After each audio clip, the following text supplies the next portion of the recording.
Leo Sun, Virgo Moons, welcome to your 2019 Sun Moon reading. If this resonates with you, consider a personal reading. Rates, info, and my email are below. When you view it is when you were meant to see it. Doesn't matter the time of year. I'm doing them in the order of requests in the comments. So post yours up. First portion of this reading, I will read the textbook definition of your Sun Moon reading. So please refer to the source I credited below. I'll lay out the main cards. We'll take a quick look at your 2019. The second portion of this reading will be the link below to the Vimeo reading, where I'll have a deeper interpretation of the cards in addition to clarifiers. I'll be dividing the year up into 4 separate quadrants. Other things to mention, I'm on Instant Go if you need a quick answer to a quick question. I also am uploading weeklies on Facebook and Instagram, so make sure you like, follow, and message me. Check out my playlist for my 2018 readings to see if they rang true for you. And then finally, my compatibility readings are my playlist also, and I'll be working on those forever and ever and ever, okay? So let's read your definition. Sun in Leo, Moon in Virgo. Combination of your sun sign and your moon sign pairs. Whoa! Hold on. Sorry about that. Pairs two very different influences. The warm, impetuous, and dynamic Leo and the cool, cautious, and introverted Virgo. The expression resulting features very strong opinions and emotions. You're critical and accurate in your thought, but often too outspoken. Attention is vital to your happiness. You seem dependent on praise and the admiring attentions you can command, even if it's nothing more than the sympathetic concern you can muster. Nonetheless, you are particular about friends and let relatively few close to you. You can be extremely stubborn and opinionated. To you, there is your way and the wrong way. You have a rigid moral code to which you consistently hold, and you expect others to live up to these standards as well. Though there is an underlying timidity in your nature and an always present need to please, for some reason your independence and a somewhat militant pride impels you frequently to do the wrong thing out of impish delight in watching the effect you can cause. As you mature, you can teach yourself tact, but it is not a natural trait. You do have a natural politeness and charm you can turn on at will. If you use this to your best advantage, you can be very successful in all that you attempt to do. You have an exacting nature and a pride that must always be carefully controlled. Okay, so let's see what's going on with you guys. Holy Spirit Angels, can you please show me January, February, March for Leo, Sun, Virgo, Moons? January, February, March for Leo, Sun, Virgo, Moons. You guys have 2 cards, the 4 of Swords and the King of Pentacles. Can you please show me April, May, June? Leo, Sun, Virgo, Moons, the High Priestess in the upright. Can you please show me July, August, September? We have the Tower card in reverse. Okay, and then finally October, November, December for Leo, Sun, Virgo, Moons. We have the Empress in the reverse. All right, I am seeing another woman here.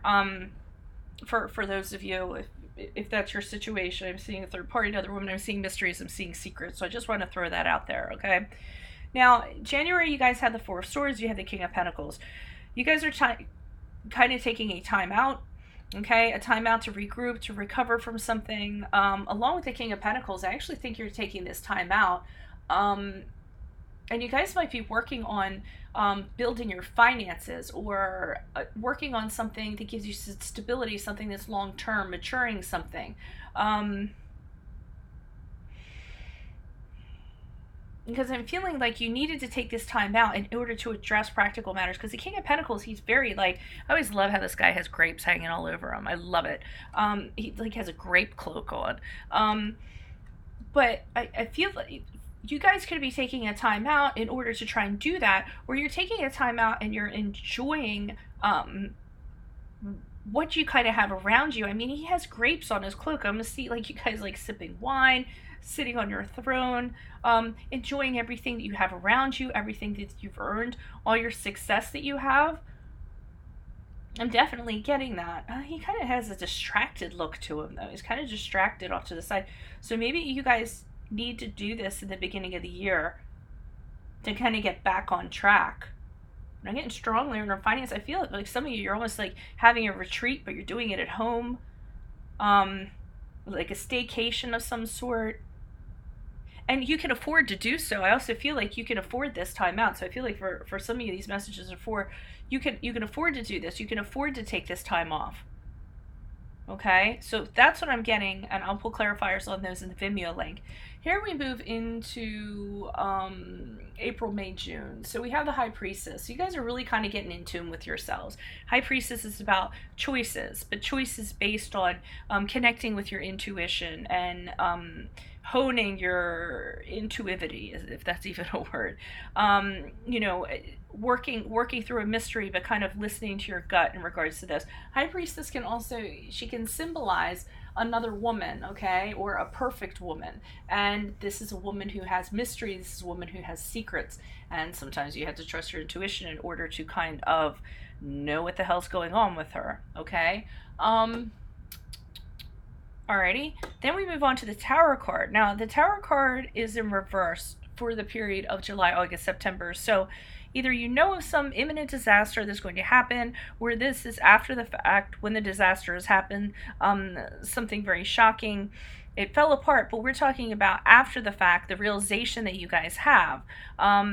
After the tower has fallen apart, after the smoke is cleared, after all of this is done, some of you are going to change your way of thinking, and you're going to implement this in regards to how you live your life, okay? You were resisting it at first, but now you realize, okay, this is why this had to happen. This is why that imminent destruction had to happen, okay? Some of you might be using your intuition here to foretell of the destruction that's coming upon you in July, August, September, okay? And here we have the Empress in reverse. So October, November, December, some of you might be having, being dependent on others. You could be dependent on others for something. You might be dependent on somebody else in regards to, or somebody else's feelings, to validate you or what have you. Some of you could be having fertility issues, okay? This is also about having a disrupted home and having lack of growth within your home or lacking fulfillment.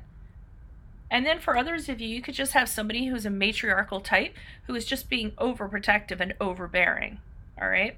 So that's what I have. I know it seems like but hopefully the clarifiers will tie together in the Vimeo link below. Just click on that. It'll take you where you need to go. Otherwise, guys, consider a personal reading if it resonates, and good luck to you guys in 2019. Adios from Veronica Garnett. Bye.